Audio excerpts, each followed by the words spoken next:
सबसे पहले फार्मर को जानवर को खोलकर एक जगह से दूसरी जगह शिफ्ट करने के लिए तरजीह दें। किसी भी जानवर को किसी भी फार्म पे जाके खुद से खोलने की कोशिश मत किया करें। हमेशा फार्मर ही एक जगह से दूसरी जगह मुंतकिल करने का बेहतरीन ज़रिया होता है।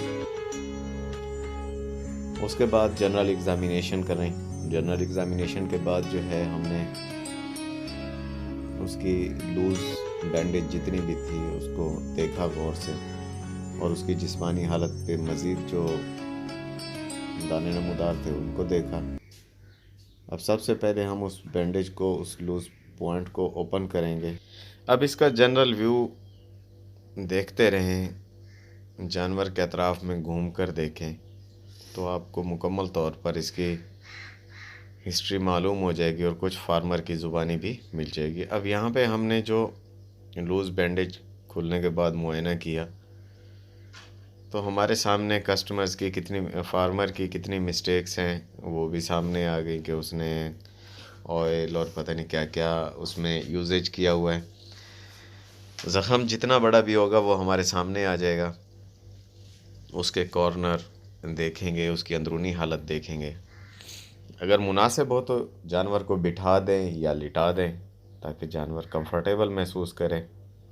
और आप जो है वो फ़िनाइल, अगर टैबलेट है आपके पास तो बेहतर है, वरना पाउडर वगैरह इस पे छिड़क दें सबसे पहले। और उसके बाद इस ज़ख़म की सफाई के लिए मुकम्मल मुआयना करें।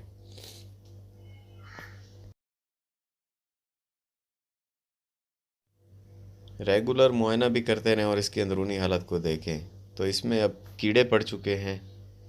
ये कीड़े जो हैं इनको एक एक करके निकालना होगा, क्योंकि फ़र्स्ट डे जो होता है वो बहुत डेंजरस होता है, स्मेल भी होती है और संभालना मुश्किल होता है, ख़ुद को भी बचाना होता है।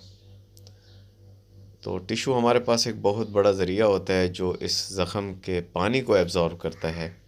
जो भी इसके अंदर रेशा होता है, पानी होता है, उसको ये ख़ुद ही जज़ब कर लेता है और इसमें मौजूद कीड़े मक्खियाँ मकोड़े जो भी इसमें मौजूद होंगे, अलाइशात, वो ज़ाहिर हो जाएंगे और हम आसानी से एक ट्वीज़र या चिमटी की मदद से निकाल सकेंगे। और इसका जो ज़ख़म होता है उसके अतराफ़ में जो ऊपर के कोने होते हैं वो हमेशा खाली हो चुके होते हैं और उन पे ख़ास ध्यान रखना चाहिए उनको निकालने के लिए। अब यहाँ पे देखें, हमने जितने कीड़े थे उनको निकालने की कोशिश की, टिशू की मदद से हम साफ़ भी करते रहे और कीड़े भी निकालते रहे। अब यहाँ देखें कि हमारे पास कितने कीड़े निकल चुके हैं। और यहाँ पे ख़ास एहतियात जो है वो ये है कि यहाँ पे आपने धुआं लगा के रख लेना है।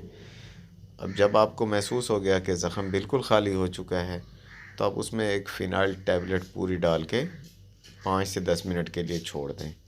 मक्खियाँ तो तंग करेंगी, लेकिन आपके लिए बेहतर होगा कि ज़ख़म की नोइयत को चेक करने के लिए थोड़ा टाइम दें, ताकि इसमें मौजूद रेशा जो है वो कितना निकलता है वो भी यहाँ पे आपके सामने आ जाएगा और कितनी देर तक ये ज़ख़म रिकवर होता है। और साथ ही जानवर के हल्का सा धुआं लगा दें और ये जितनी अलाइशात, टिशू वगैरह या कीड़े वगैरह या शापर वगैरह हैं, इन सब को आग में जला दें ताकि ये अलाइशात दूसरे जानवरों तक मुंतकिल ना हो।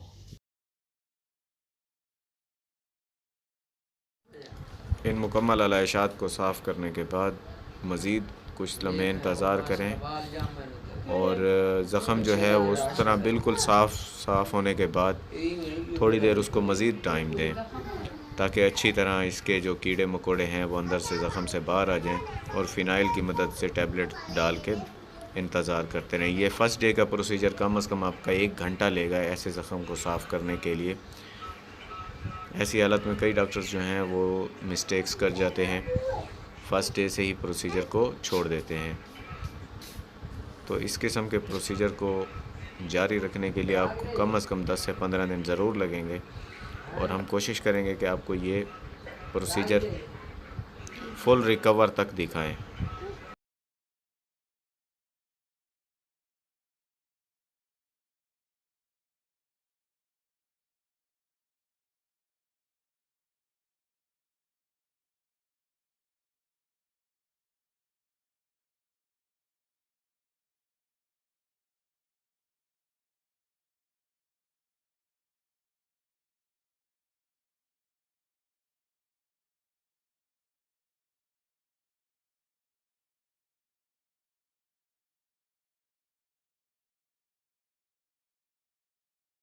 अब आपके सामने ये मुकम्मल कीड़े निकालने के बाद देखें कि इस वक्त हमने एक बैग में रखे हैं ताकि आपको इनकी मूवमेंट जो है वो मुकम्मल तौर पर नज़र आ सके। और इन अलाइशात को आपने ज़रूर तल्फ़ करना है सिर्फ आग में, इसके अलावा कोई ऑप्शन नहीं। अगर इसको दूसरे जानवरों तक मुंतकिल होने में आसानी पैदा हो गई कि कुत्ता बिल्ला इनकी मदद से, तो ये दूसरे जानवरों को ज़रूर इफ़ेक्ट करेंगे। इस प्रोसीजर को जैसे आपको बताया कि 1 घंटे तक कम से कम आपने इसका फॉलोअप लेना है। अब टिश्यू लगाने के बाद 5 मिनट तक इंतज़ार करें ताकि ये इसके अंदर मौजूद रेशा वगैरह जो है दोबारा से अच्छी तरह जज़ब कर सके, और जज़ब होने के बाद ज़ख़म एक बार फिर साफ़ हो सके। और जैसे ही ये ज़ख़म साफ़ होगा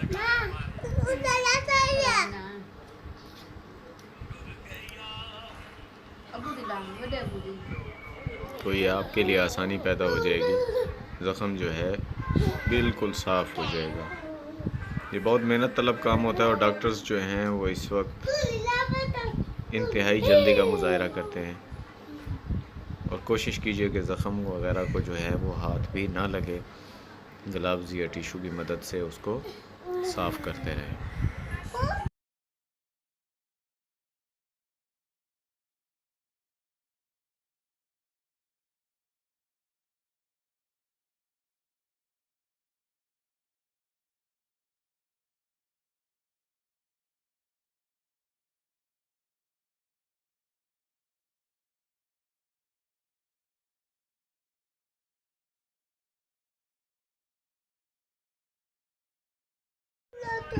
अब टिश्यू को रिमूव करने के बाद ज़ख़म की कंडीशन चेक करेंगे तो हमें सामने से ज़ाहिर हो जाएगा साफ़ कि इसकी जो तह है वो अलग रंग की होगी, इसके जो किनारे हैं ज़ख़म के वो अलग रंग के होंगे, और ज़ख़म जो है वो बिल्कुल अंदर से लाल होगा। और कोशिश कीजिएगा कि इसे थोड़ा सा खुरदरा कर लें ताकि इसकी ब्रीक कैपिलरीज़ वेंस जो होती हैं उनसे खून जो है वो रसना शुरू हो जाए, क्योंकि जिस ज़ख़म से खून रसना शुरू हो जाए तो वो भरने में बहुत आसानी पैदा करता है। अब ये तीसरी मरतबा हमने इस ज़ख़म को अच्छी तरह से साफ़ कर लिया और इसको हल्का सा निचले हिस्से से दबाएंगे तो ये जो भी कीड़े मकोड़े होंगे वो निकलेंगे। देखें अभी भी तीसरी मरतबा साफ़ करने के बाद इसमें से मवाद निकलना शुरू हो रहा है। तो फर्स्ट डे की ट्रीटमेंट में ज़रा भी जल्दी ना कीजिएगा, जितनी एहतियात कर लेंगे उतना आपका फ़ायदा है और आसानी पैदा होगी। अब इसमें एक बार फिर गौर से देखें तो रेशा और पानी जो है वो आ चुका है। अब दोबारा जो है टिश्यू की मदद से हम इर्द गिर्द के हिस्से को भी चेक करेंगे और इसमें मज़ीद टिश्यू डालकर ये पानी जो है एब्ज़ॉर्ब करने की कोशिश करेंगे। अब फिर से वही प्रोसेस, ये हम तकरीबन चौथी मरतबा प्रोसेस कर रहे हैं। इस प्रोसेस को जारी रखेंगे जब तक कि हम बैंडेज नहीं करेंगे। अब बैंडेज करने के लिए जो है वो उस लम्हे तक हमें बिल्कुल जब तक तसल्ली ना हो जाए तो हम टिश्यू का इस्तेमाल करते रहेंगे। ज़ख़म जो है वो बिल्कुल अभी साफ़ हो गया और इसमें मौजूद रेशा जितना भी है हम टिश्यू की मदद से रिमूव कर चुके हैं। अब हमने नेक्स्ट प्रोसेस करने से पहले एक बार अच्छी तरह जायज़ा ले लेना है कि इसमें कोई मवाद कीड़ा मकोड़ा रह ना जाए, क्योंकि ये फ़र्स्ट डे हम जितना भी करेंगे तो इसकी सेंटर लेयर या डीपली लेयर जो गहरी लेयर है उसमें कीड़े रह जाएंगे और हम इनकी तल्फ़ी जितनी भी करेंगे हमें जानवर को तकलीफ़ देने का सबब होगा। अब जो मवाद हमने निकाला उसको लाजमी तौर पे हमने तल्फ़ करना है और तल्फ़ी के लिए लाजिम तौर पे आप जो है वो आग का बंदोबस्त साथ करके रखेंगे।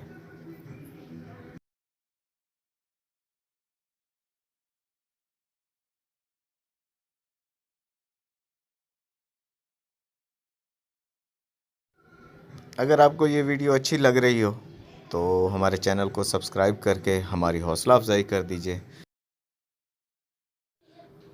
ज़ख़म की मुकम्मल तौर पर सफाई करने के बाद जहाँ तक आपको नज़र आने वाले कीड़े हों उठा लें और स्किन का जो ऊपर वाला कोना है, जो ज़ख़म का बालाई कोना है, उसको गौर से देखें ताकि उसके नीचे कुछ रह ना जाए।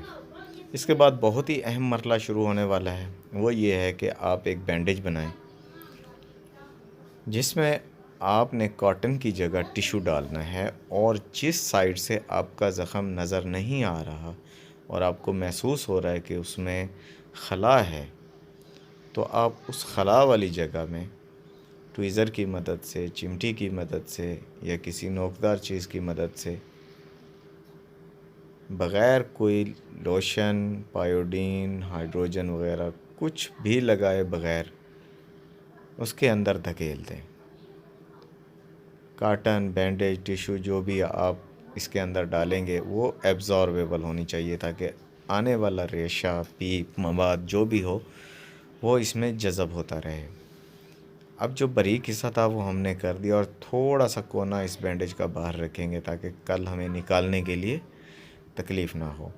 बिल्कुल सेम इसी तरह एक बैंडेज और बनाएंगे। ये याद रखिएगा, ये फ़र्स्ट डे की ट्रीटमेंट है और फर्स्ट डे में टिशू सिर्फ इस्तेमाल करेंगे। सेकंड डे में हमें टिशू की ज़रूरत नहीं होगी और हम काटन की मदद से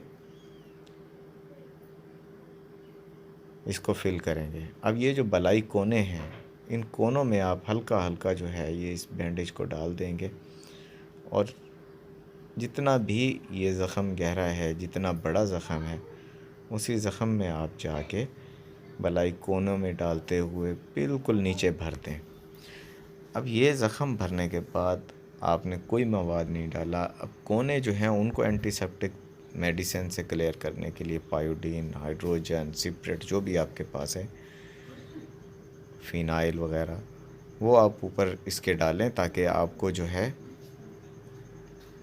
ये मक्खी मच्छर मज़ीद अपना इन्फेक्शन ना फैला सके।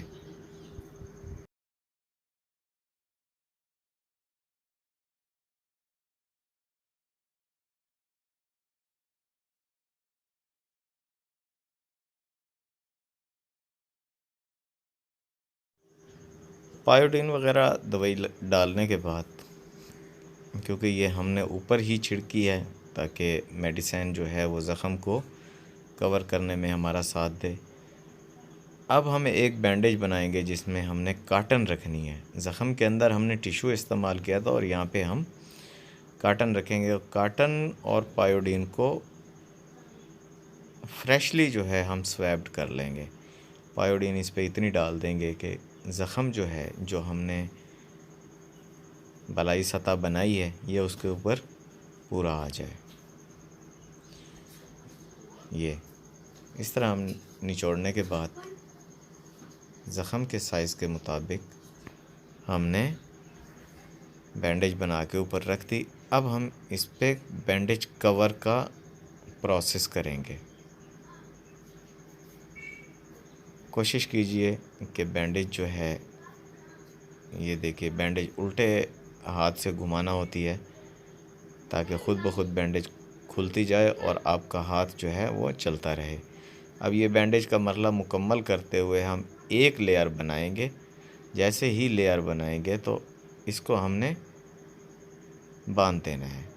इसके बाद इसके ऊपर एक दूसरी लेयर का बंदोबस्त करेंगे। दूसरी लेयर कैसे लगेगी, वो हमने जिस तरह स्वैब पायोडीन का बना के रखा था, बिल्कुल इसी तरह स्वैब टिशू का बना के रखेंगे। वो आपको दिखाते हैं। ये घुटने से ऊपर इसलिए बांध रहे हैं कि जानवर जब चलने फिरने के काबिल होगा तो ये बैंडेज खुल ना जाए, और खुलने की वजह से ज़ख़म जो है वो नंगा होगा और फिर इन्फेक्शन का ख़तरा ज़्यादा होगा। अब हमने ये टिशू की तह लगाने के लिए थोड़ा सा लंबा टिशू लिया और हमने कुछ भी नहीं किया, सिर्फ उसी जगह पे जहाँ पे हमने पायोडीन स्वैब रखा था, उसी जगह पे दूसरी लेयर लगाने के लिए बैंडेज को अनफोल्ड करते जाएंगे और इसकी लेयर जो है वो गुलाई में आती जाएगी। बिल्कुल इसी तरह 2 से 3 चक्कर 4 चक्कर लगाने के बाद हम बैंडेज को अच्छी तरह कस के इसको बांध देंगे। जैसे ही बांधेंगे तो हमारा जानवर जो है वो सिक्योर हो जाएगा और खुलने चलने फिरने के काबिल हो जाएगा।